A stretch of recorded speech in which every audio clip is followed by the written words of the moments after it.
teman-teman Brain Edu, kembali lagi bersama Kanahdia. Kali ini kita berjumpa untuk membahas soal-soal literasi bahasa Indonesia lagi ya teman-teman. Sudah siap? Berikut soal yang pertama. Wah, soalnya panjang-panjang nih teman-teman dan padat. Seperti biasa, jika teman-teman membutuhkan waktu lebih untuk membaca soal tersebut, teman-teman bisa pause video ini ya. Dan pertanyaannya adalah pernyataan yang kurang tepat pada paragraf pertama. Seperti yang tadi aku sebutkan, bahwasanya teks di soal yang nomor 1 ini padat dan panjang ya teman-teman. Tapi jangan khawatir, karena dia punya tips buat teman-teman untuk mengefisiensikan waktu teman-teman ketika nanti menjawab soal SNMPTN. Teman-teman bisa melakukan yang namanya metode scanning dan skimming. Scanning ini mencari informasi yang spesifik atau kata kunci. Syaratnya teman-teman harus membaca terlebih dahulu soal atau pertanyaannya ketimbang isi teksnya, supaya teman-teman ketika mengetahui kata kunci yang ingin dicari, teman-teman tidak bolak-balik membaca teks berikut dengan pertanyaannya. Setelah menemukan kata kunci, teman-teman bisa untuk melakukan metode selanjutnya, yaitu skimming. Skimming ini membaca cepat, membaca keseluruhan isi teksnya. Maka pernyataan yang tidak sesuai atau pernyataan kurang sesuai itu maknanya sama ya teman-teman, merupakan pernyataan yang tidak sesuai atau tidak sama dengan informasi di teks soal. Yang kedua, pernyataannya mengemukakan hal atau makna yang berbeda. Maka pernyataan yang kurang tepat jawabannya adalah opsi D. Bulog adalah pihak yang bertanggung jawab menaikkan harga beras. Jika kita bedah soalnya, pada opsi A, konflik tentang beras di Indonesia miris dan tak kunjung usai. Itu tepat ya teman-teman, ada di paragraf pertama, kalimat pertama.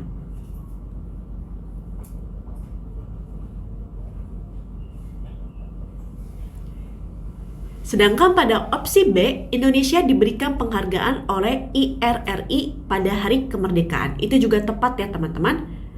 Masih pada paragraf yang sama, yaitu paragraf 1. Faktanya, International Register Institute memberikan penghargaan tepat pada hari kemerdekaan RI yang ke-77 pada pemerintahan Presiden Jokowi. Di opsi C, Bulog dan Kementan mengalami ketidakselarasan dalam menentukan data soal beras. Ini juga tepat ya teman-teman, ada di paragraf 1.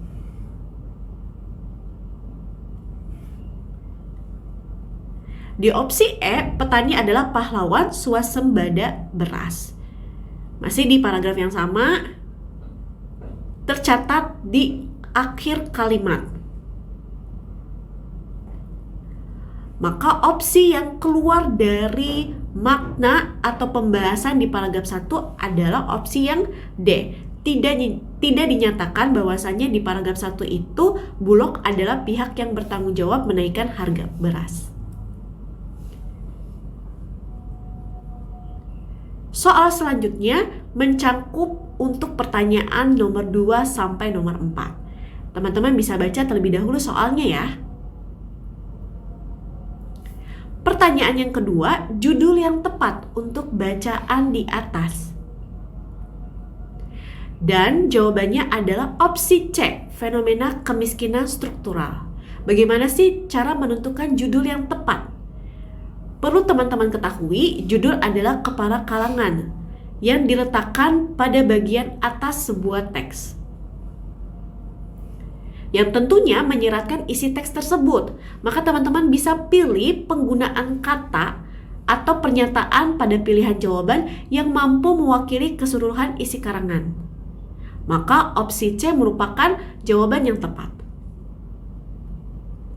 Pertanyaan yang ketiga, pada soal teks yang sama, pernyataan yang sesuai dengan teks di atas adalah jika sebelumnya di soal nomor 1 pernyataan yang kurang sesuai atau kurang tepat, maka di soal nomor 3 ini menanyakan mengenai pernyataan yang sesuai. Tipsnya masih sama ya teman-teman. Teman-teman bisa menggunakan metode scanning dan skimming. Dan pernyataan yang sesuai adalah opsi E, kemiskinan struktural bukan masalah sepele dan tidak mudah diatasi. Pernyataan yang sesuai ini merupakan pernyataan yang sesuai atau sama persis dengan informasi di teks awal. Selain itu, pernyataannya tetap dikatakan benar, walaupun menggunakan kata-kata yang berbeda tetapi tetap mempunyai kesamaan makna. Jika kita bedah pada soal yang ketiga ini,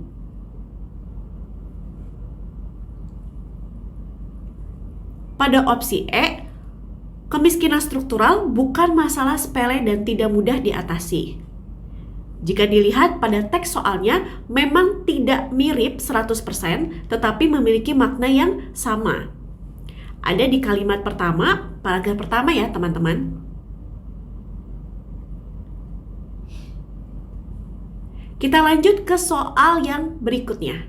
Dalam paragraf 2, kata itu mengacu pada. Dan jawabannya ada di opsi A, cara mengatasi kemiskinan struktural. Aku punya tips menarik lainnya nih dalam membahas soal yang satu ini. Jika penggunaan pronomina penunjuk, pronomina itu kan kata ganti, penunjuk, contohnya ini, itu, anu, dimaksudkan merujuk atau mengacu pada suatu hal dalam teks tersebut yang ditanyakan pada soal nomor 4 ini, maka dapat melihat kalimat sebelumnya. Jika kita cek pada soalnya, selain itu masyarakat juga perlu berperan aktif dalam mengatasi kemiskinan struktural. Kata itu kita bisa lihat di kalimat sebelumnya. Mengatasi kemiskinan struktural meliputi pengelolaan sumber daya alam yang adil dan berkelanjutan, pembangunan infrastruktur yang merata, dan peningkatan akses terhadap sumber daya. Maka jawabannya tepat, opsi A, cara mengatasi kemiskinan struktural. Soal terakhir, dalam teks di atas, makna dari kata swasembada adalah, dan jawabannya adalah opsi C. Teman-teman jangan bosan ya untuk terus belajar dan mengecek secara berkala di Kamus Besar Bahasa Indonesia. Menurut pengertian di KBBI, swasembada itu merupakan usaha mencukupi kebutuhan sendiri. Walaupun tidak ada kata-kata yang sama persis di pernyataan jawaban soal nomor 5, tapi teman-teman bisa simpulkan bahwasanya opsi C memiliki kemiripan dengan pengertian di KBBI, yaitu kemampuan untuk menghasilkan dan memenuhi kebutuhan sendiri tanpa perlu campur. Oke, pembahasan kali ini sudah selesai. Teman-teman jadi lebih paham ya. Sukses untuk mengerjakan soal SNMPTN dan sampai jumpa di pertemuan selanjutnya.